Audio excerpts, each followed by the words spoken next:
85% des investisseurs perdent de l'argent en bourse sur le long terme et ce n'est absolument pas à cause d'un manque de connaissances financières. Le véritable coupable se trouve juste entre vos deux oreilles. Je vais vous montrer aujourd'hui quels sont les trois pièges psychologiques invisibles qui sabotent littéralement vos rendements au quotidien et la méthode exacte pour reprogrammer votre cerveau pour investir intelligemment. Ceci n'est pas un conseil en investissement. Les informations présentées dans cette vidéo sont à titre éducatif et informatif uniquement. Consultez un professionnel avant toute décision financière. Bonjour, c'est Manu et bienvenue sur Investir facilement. Aujourd'hui, nous parlons d'un sujet qui coûte des dizaines de milliers d'euros aux épargnants français chaque année, les biais cognitifs. Concrètement, un biais cognitif, c'est un raccourci mental que votre cerveau utilise pour prendre des décisions rapides. Dans la nature, ça permettait à nos ancêtres de survivre face à un danger imminent. Mais sur les marchés financiers en 2026, ces mêmes réflexes sont catastrophiques pour votre portefeuille. Le premier piège fatal, c'est l'aversion à la perte.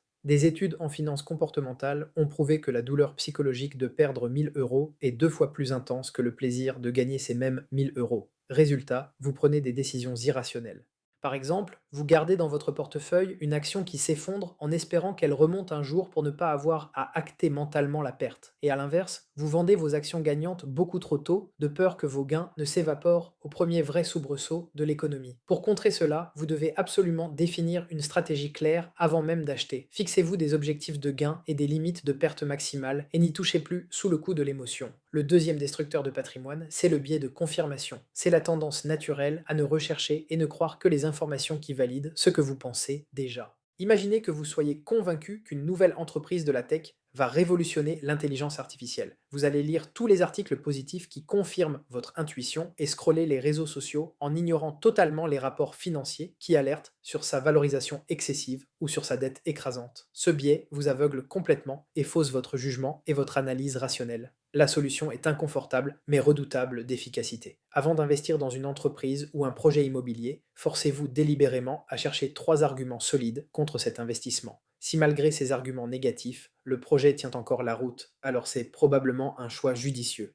Enfin, le troisième ennemi silencieux, c'est le biais de récence. Votre cerveau accorde systématiquement plus d'importance aux événements récents qu'à l'historique global de l'économie. Quand les marchés montent pendant 6 mois d'affilée, vous finissez par croire que ça va monter éternellement et vous achetez au plus haut par peur de rater le train. Pareil quand on traverse une crise passagère. Le marché baisse pendant 3 semaines et le biais de récence vous fait croire à la fin du monde financier. Vous vendez tout en pleine panique au point le plus bas de la courbe boursière. La clé ici, c'est de toujours zoomer en arrière. Regardez les graphiques boursiers sur 10, 20 ou 30 ans. Vous verrez que l'économie traverse toujours des cycles et que la patience reste de loin votre meilleur allié. L'investissement programmé, où vous investissez la même somme tous les mois, peu importe ce qu'il se passe, aux informations, est l'arme absolue contre ce biais, car il automatise vos achats et retire toute émotion de l'équation. On a vu au début de la vidéo que 85% des investisseurs perdaient une grande partie de leur argent à cause de leur propre cerveau. En identifiant et en maîtrisant l'aversion à la perte, le biais de confirmation et le biais de récence, vous venez de faire le premier pas décisif pour rejoindre la minorité de ceux qui réussissent. Mais parfois, avoir une bonne stratégie théorique ne suffit pas et avoir un regard extérieur neutre et professionnel est indispensable pour rester toujours rationnel avec son argent au fil du temps. Si vous souhaitez être accompagné gratuitement et sans engagement, je vous offre un rendez-vous en visio. Le lien est en description sur sepiainvestissement.appointelette.com. Et avec SCPI Cashback, vous bénéficiez en plus d'un cashback sur vos frais de souscription SCPI. Pensez à vous abonner et à liker cette vidéo si elle vous a été utile.